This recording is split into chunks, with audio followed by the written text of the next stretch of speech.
آزادی کے وقت لوگوں نے کاٹی یا بعد میں کاٹی، وہ اپنے لوگوں کی یعنی محبت میں، زمین کی محبت میں جیل کاٹتا ہے، وہ دشمنوں کی طرف نہیں دیکھتا، دشمنوں سے مدد نہیں مانگتا۔ اب آپ کو سمجھ آئی کہ یعنی آئینی جد و جہد کرنے والے لوگ اصل میں کون ہوتے ہیں۔ مثال کے طور پہ بے شمار مثالیں ہیں، میں آپ سے گزارش، میرا تو اپنا بچپن ہی سارا کا سارا، میری اولین یادداشتوں میں تھانے چھاپے، جنرل ضیاء الحق کا دور تھا، میرے والد نے جنرل ضیاء الحق کے خلاف جد و جہد کی۔ ہمارا اپنا ایک اخبار ہوا کرتا تھا حیات کے نام سے، لاہور اور پنڈی سے پبلش ہوتا تھا، بند، ختم، بربادی، جیلیں، حوالاتیں، دوڑے لگ گئی، تباہی ہو گئی، بربادی۔ تو یہ عباس ستر مرحوم، کیا خوبصورت نام یاد آیا، بڑی انہوں نے مطلب ہے جدوجہد، ان کی ساری زندگی ضیاء الحق سے جدوجہد۔ حالانکہ ذوالفقار علی بھٹو کی بھی ان کے ساتھ کوئی یعنی ادھر تم اور ادھر تم والی بات ذوالفقار علی بھٹو نے نہیں کی تھی جو عباس ستر نے سرخی لگائی، لیکن بعد میں خیر انہوں نے کئی دفعہ اپنی زندگی میں وضاحت کی۔ وہ ایک بہت بڑا نام ہے جمہوری جدوجہد کے لیے۔ تو اور بڑے قابل قدر لوگ آپ کو ملیں گے جنہوں نے آمروں کے خلاف جدوجہد کی ہے، لیکن یہ کبھی نہیں کہا کہ بھارت آ جائے۔ یہ ہوتا ہے ایک محب وطن سیاسی کارکن، اور یہ ہوتے ہیں اصل غدار۔ پاکستان میں غنڈہ گردی کرنی ہے، فوج کی نوکری اس لیے کرنی ہے کہ ناجائز قبضے کرنے ہیں زمینوں پر، اور جب وہ فوج یعنی اس شکایت پر نوکری سے فارغ کر دے تو باہر آ کے کتوں کی طرح اس کو پڑ جانا۔ یہ ان کی اوقات ہے، یہ ان کی حیثیت ہے۔ میں خاص طور پہ گزارش کروں گا کہ یہ ان لوگوں کو یہ جو دیکھیے، اب میں اس کی عام سی ایک بات یہ بتاتا ہوں، ایک فوج کے یا ایس آئی ہو، ان کے نزدیک ترین اگر آپ نے سمجھنا ہو نا تو وہ پولیس ہے، وہ سندھ کی ہو، پنجاب کی ہو، پختونخوا کی ہو، کہیں کی۔ پولیس کو سمجھیں، مثال کے طور پہ ہمارے ہاں تھانے بکتے ہیں، کوئی چھپی بھی بات ہے اس میں، تھانے بکتے ہیں۔ تھانے کیوں بکیں گے؟ وہ کوئی انڈسٹری تو نہیں چلا رہے، اسٹاک ایکسچینج تو نہیں چلا رہے، ظاہر ہے کرائم سے پیسے کماتی ہے پولیس، وہ پیسے آئی جی تک جاتے ہیں، پورے نظام میں رشوت ہے، کوئی اس میں ڈکی چھپی بات تو نہیں، سب کو پتہ ہے پولیس میں کرپشن ہے، آفیشلز کرپٹ ہیں، بڑے بڑے ظالم لوگ، سنگ دل لوگ بیٹھے ہیں پولیس فورس کے اندر، حقیقت ہے نا۔ تو اس کا پھر کیا مطلب ہے کہ ہم بھارت سے مدد مانگیں، طالبان سے کہیں کہ پولیس کو ختم کر دو، یا یہ کہیں کہ پولیس ہونی ہی نہیں چاہیے؟ بھائی میرے، یہ جو آرڈر چل رہا ہے، سڑکوں پہ لوگ جا رہے ہیں، آپ گھر سے نکل کے دفتر پہنچتے ہیں، دکان پہ جاتے ہیں، واپس خیریت سے گھر پہ چلے جاتے ہیں، یہ اس لیے چلے جاتے ہیں کہ آرڈر چل رہا ہے۔ آرڈر کون چلا رہا ہے؟ یہی پولیس ہے، یہی ایڈمنسٹریشن ہے، یہی فوج ہے، یہی آئی ایس آئی ہے۔ اب آپ میری بات سمجھیں۔ پولیس کو چلیں ہم اس وقت سامنے رکھنا، پولیس کی مثالیں۔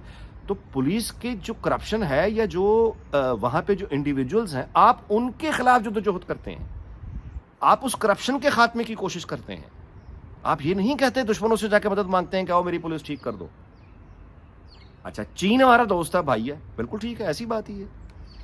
چینیوں کی پروٹیکشن پہ اب آپ کو میں ریسنٹ 2-3-4 سال پہلے کا واقعہ بتاتا ہوں۔ آپ کو یاد ہے ویڈیو وائرل ہوئی تھی، چینی کھڑے ہوئے پنجاب پولیس والوں کو سنپ کر رہا تھا، اسے برا بھلا کہہ رہا تھا، یاد ہے؟ اس کا رد عمل پوری سوسائٹی میں کیا آیا تھا؟ یہ پولیس ہے، ہم جو مرضی کہیں، برا بھلا کہیں، چینی ہمارے دوست ہیں، بالکل ٹھیک ہے، لیکن یہ حق نہیں ہے کہ ہمارے ملک میں آ کے پولیس والے کی بےزتی کریں۔ رد عمل یاد ہے؟ تو وہ تو چینی ہمارے دوست تھے، اور یہ پنجاب پولیس تھی جس کی کرپشن ہر کوئی جانتا ہے۔ تو اگر اس چینی نے چیخا پنجاب پولیس والے پہ تو مجھے اور آپ کو بہت برا لگا کہ یہ اجازت نہیں دی جا سکتی، تو کجا یہ کہ بھارتی وزیر اعظم سے یہ کہا جائے کہ فوج کو ٹھیک کرے آ کے؟ آپ کو اس کا مطلب پتہ کیا ہے؟ کیا کہہ رہا ہے یہ بدبخت آدمی؟ اچھا، دوسری طرف کیا نریندر مودی جو ہے وہ اتنا فارغ بیٹھا ہوا ہے، وہ اپنے ملک کو ایک کہاں ٹیک آف کروا رہا ہے، وہ سارا چھوڑ کے ایسے بگاڑوں کی آواز سن کر وہ پاگل ہے، وہ آ جائے حملہ کرنے کے لیے؟ کس دنیا میں یہ لوگ رہتے ہیں؟ اچھا، ان کو سپورٹ کہاں سے مل رہی ہے؟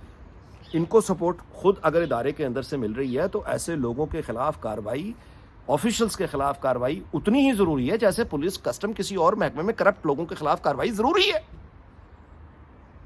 اچھا، ایک نام یہ جو ہے جنرل آصف غفور، یہ کور کمانڈر کوئٹہ ہے۔ میں درخواست کرتا ہوں ہمارے جو نئے چیف آف آرمی اسٹاف ہیں جنرل آصف منیر صاحب، آئی انڈرسٹینڈ کہ ابھی وہ آئے ہیں، ابھی ان کو وقت لگے گا، بہت یعنی پاکستان کی تاریخ کے سب سے بڑے چیلنجز کا ان کو سامنا ہے، ہر طرح سے جو ریپوٹیشن باجوہ کر کے چلا گیا ہے، پوری قوم ہلی پڑی ہے، پوری ادارہ فوج سب کچھ ہلا پڑا ہے، یہ باجوے کی تحفے ہیں سارے۔ تو آئی انڈرسٹینڈ کہ ان کی پرابلمس کیا ہیں، لیکن میں یہ گزارش ضرور کروں گا کہ وہ سارے لوگ جو یہ عادل جیسے لوگوں کو سپورٹ دیتے ہیں اور سرونگ ہیں، ان سے جان چھڑائیں۔ آصف غفور جنرل باجوہ کی لیگیسی ہے، آصف غفور یہ 5th جنریشن وار کا بانی ہے، آصف غفور کا چہرہ اور اس کا کنڈکٹ بچے بچے کو یاد ہے۔ یہ کوئٹہ جا کے ایسا نہیں کہ چھپ کے یہ خاموشی سے جو بیٹھا ہوا ہے، زیادہ کچھ آ نہیں رہا، یہ اپنی میعاد پوری کر رہا ہے اور الزامات یہ ہیں کہ پیسہ بہت کما رہا ہے. وہ پیسہ کما کے اس نے کن پہ خرچ کرنا ہے؟ یہ عادل کو دینا ہے, اس طرح کے لوگوں کو دینا ہے, اپنے ہی محکمے پر, اپنے ہی ادارے پر بھونکنا ہے.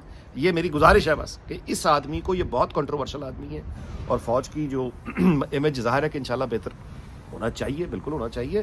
انڈیویجولز کے خلاف کارروائی ہونی چاہیے, ادارے کے خلاف کس طرح کی نفرت ہے بھائی, اور وہ بھی دشمنوں سے جا کے مانگنا. اس بغیرت آدمی عادل, یہ جو بغیرت آدمی, یہ جو شعور ہے, اندازہ لگائیں عمران خان والا کہ اگر میرے سے حکومت چینی تھی اس سے بہتر تھا کہ ملک پہ ایٹم بم مار دیتے. یہ وہ شعور ہے, انتقام اور انتی نفرت سے بھرا ہوا شعور, جو اپنے علاوہ کسی کو دیکھتا ہی کچھ نہیں ہے. جس ملک نے سب کچھ دیا, جس فوج نے سب کچھ دیا, اس کے خلاف یہاں کے بکواس کرتا ہے. جمہوری جدوجہد کرنے والے یہ نہیں ہوتے. اسد طور ایک نوجوان ہے, نوجوان اسلام آباد میں بیٹھا ہے. مجھے بتائیے کہ ابھی یہ جو جنرل عاصم منیر کی پوسٹنگ کے حوالے سے جو خوفناک انکشافات اس نے اسلام آباد میں بیٹھ کے کر دیے ہیں, میں لندن بیٹھ کے ان کو یعنی دہرا نہیں رہا, اس نے اسلام آباد میں بیٹھ کے کیے ہیں. یہ ہوتا ہے جمہوری محب وطن شعور. بھاگتا نہیں ہے وہ اسلام آباد میں بیٹھتا ہے اور بیٹھ کر بیان کرتا ہے کہ ادارے کی کرپشن کو صحافی سامنے لے کر آتا ہے, انڈیویجولز کی کرپشن کو. وہ انڈیویجولز کی کرپشن فائنینشیل نہیں صرف ہوتی, دار اختیار سے بڑھنا, وہ ساری کہانی اسد طور نے اسلام آباد میں بیٹھ کے بتائی ہے. یہ ہوتا ہے محب وطن آدمی جو آئین کی بالادستی چاہتا ہے. دشمنوں سے مدد مانگنی, ایسا بغیرت آدمی ہے یہ. اچھا جی, اور اب آگے میرا خیال ہے کہ میں آپ سے یہ گزارش ضرور کرنا چاہوں گا کہ خلاصہ یہ ہے انسانی تاریخ کا میرے بھائی, انتقال اقتدار ہوگا یا اقتدار کی چھینا جھپٹی, کہ یہ میرا ہے, یہ میرا ہے, یہ میرا. یہ ججز جو کر رہے ہیں اس وقت, ہائی کورٹ کیوں, سپریم کورٹ کیوں, جہاں یہ ججز جو کر رہے ہیں اس وقت, اپنے اپنے حصے کا آئین سب نے توڑنا ہے, اپنے اپنے حصے کا قانون سب نے توڑنا ہے. اور یہ اس وجہ سے ہے کہ اچھا جی کوئی ایک ہی آئین کیوں نہ توڑے, میں کیوں نہ توڑوں, لذت تو ہے, مزہ بھی ہے, پیسہ بھی ہے, انا کی تسکین بھی ہے. یہ وہ کام ہو رہا ہے. ٹھیک ہو گیا جنا جھپٹی.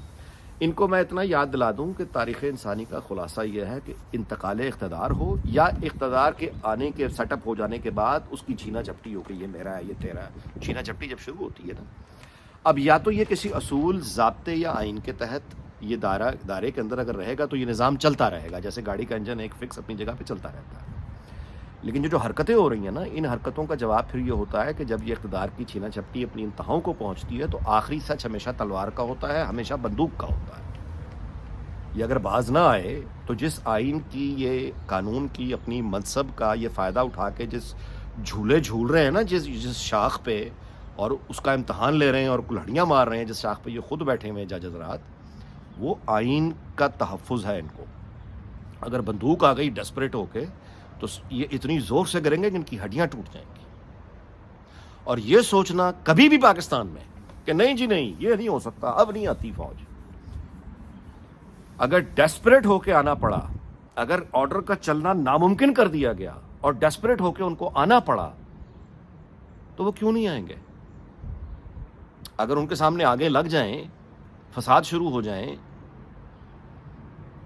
میرا مطلب کہنے کا یہ ہے, تو کیا ہوگا پھر؟ اگر ججز آئین کو, جس کا کام ہے انٹرپریٹیشن کرنا آئین کی, وہ خود ہی بیٹھا آئین توڑتا ہے, ہر روز توڑتا ہے. پارلیمنٹ پہلے کمزور ہے, تو اس کا معاشی نتیجہ پھر جو بھی ہوگا, افغانستان میں طالبان بیٹھے نہیں ہیں. اچھا, اب اتنی بڑی آبادی کے ساتھ اگر اس فوج کو ڈیسپریٹ ہو کے آنا پڑا تو اس کی تباہی ناقابل بیان, ناقابل یقین, ممکن ہے ہو جائے, ممکن ہے. اللہ معاف کرے, اللہ نہ کرے کبھی ہم اس طرف جائیں, لیکن یہ جج ہمیں اس طرف پھینک رہے ہیں.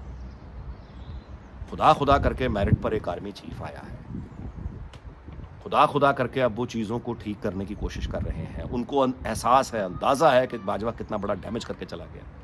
اب چیزیں جب ٹھیک ہونے جا رہی ہیں, آئین کی بالادستی کی طرف ہم چل رہے ہیں, تو یہ باجوہ کی جو باقیات ہیں اور عمران خان کی باقیات, یہ ججز میں بھی بیٹھی ہیں, اور یہ آصف غفور ٹائپ لوگ, وہ ہنگامی بنیادوں پہ ان سے جان چھڑانی ہوگی. اچھا جی, اس دعا کے ساتھ کہ اللہ تعالیٰ پاکستان کو, اس کے تمام ہمسایوں کو, دنیا بھر کو شاد اور آباد رکھے. اگلے ویلاگ میں آپ سے ملاقات ہوگی. اپنا بہت خیال رکھیے گا. اللہ حافظ.